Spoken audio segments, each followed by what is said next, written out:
Friday, June 24th, 2022 was certainly a watershed moment for our nation. The highest court in our land upheld the sanctity of human life and rightly defended the most vulnerable in our society, the unborn.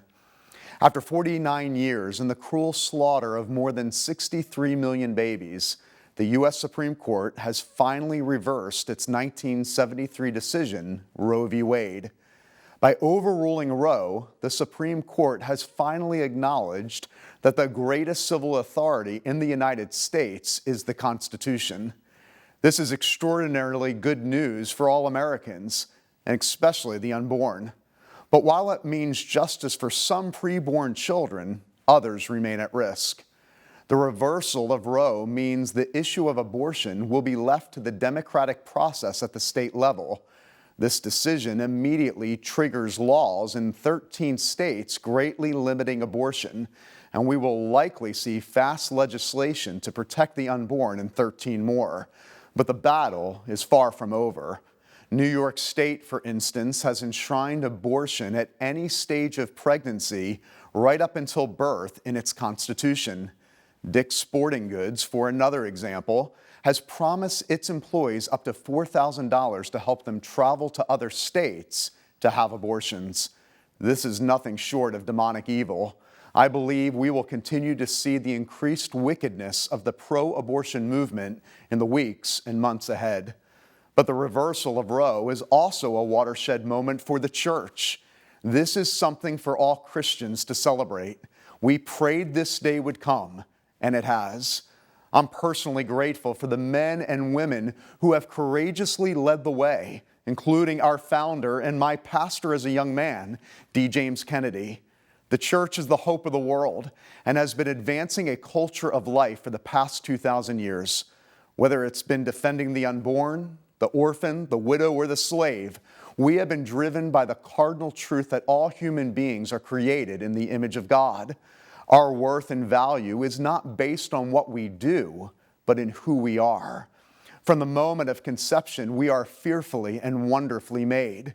This is an incredible moment to be alive and an incredible moment to be a Christian. In a society that is divided and gripped by fear, we have the opportunity to offer real hope and the good news that the church has been proclaiming for centuries.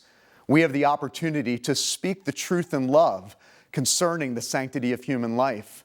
We have the opportunity to share life-saving alternatives with mothers and fathers facing unplanned pregnancies.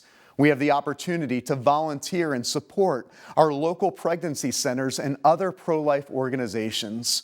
And lastly, we have the opportunity to minister to those who have had an abortion, reminding them that God is the God who redeems our past through the grace and mercy of Jesus Christ. We must continue to fight the good fight, remembering that this is a spiritual battle.